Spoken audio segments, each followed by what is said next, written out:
Also in the street plan of Washington, you find pentagrams.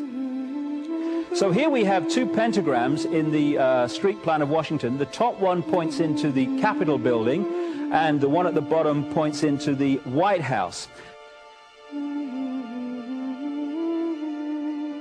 This is a political building, so we're told. In fact, it's a temple to a secret society, built by the Freemasons to a specific design, Congress, the Congress building.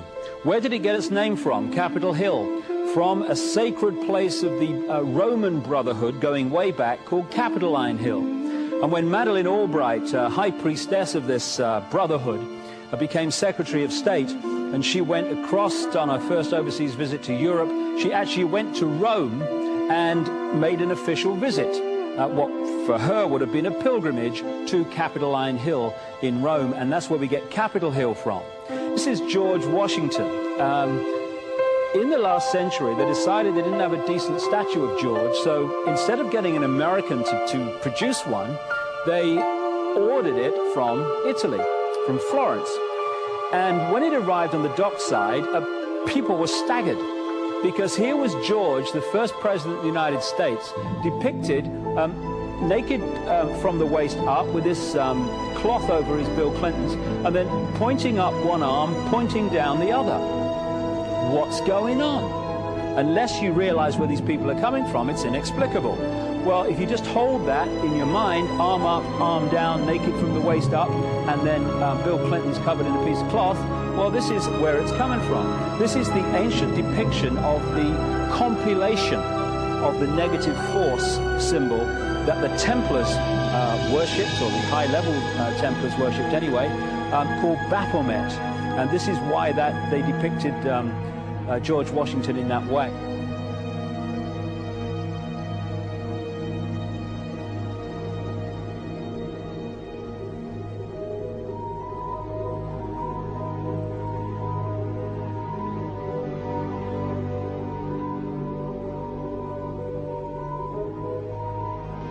What has come to light is that it's now been, it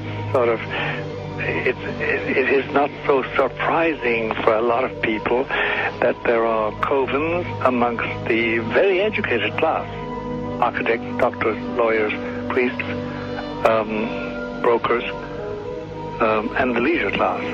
These are people who have made pacts with the devil.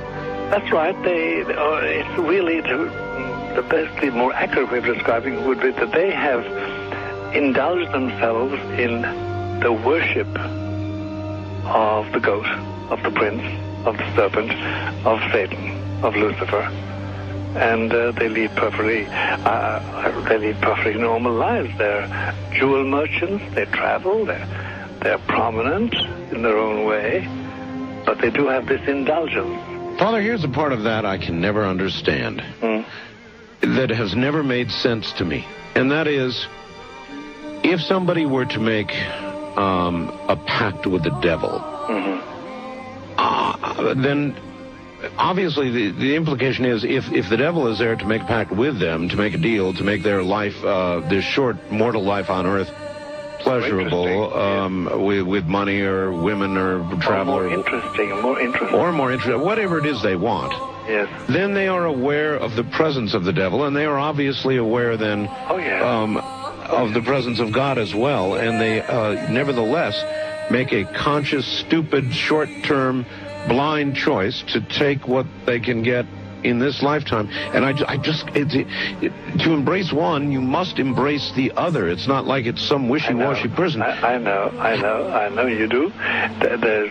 It is a very not easy to understand, except when you talk with them, when they let their hair down and peel grapes, as we say, and when they're on their way to being cured of what or healed is the proper word. You find that there's an exhilaration and a satisfaction which is both sensual and sexual and mental when they really indulge in Luciferian worship. There is a peculiar exhilaration.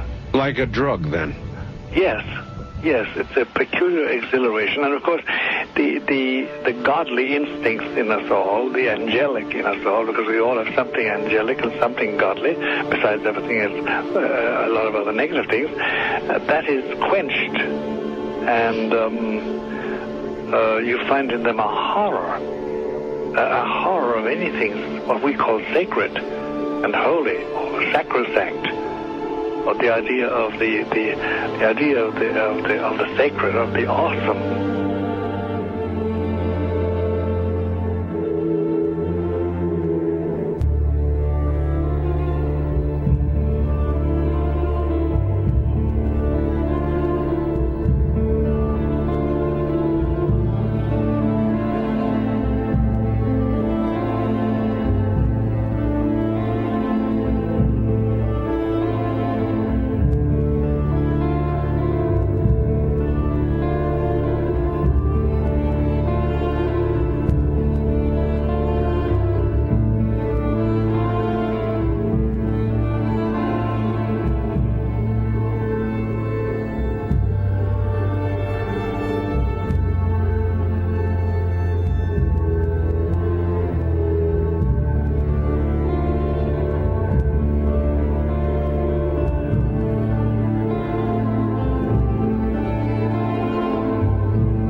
How in the world did you ever get involved in praying to demon spirits?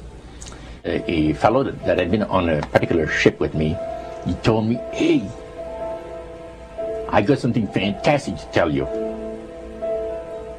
He said, "I am affiliated with people that speak with the spirits of the dead. How would you like to talk to the spirit of your dead mother?"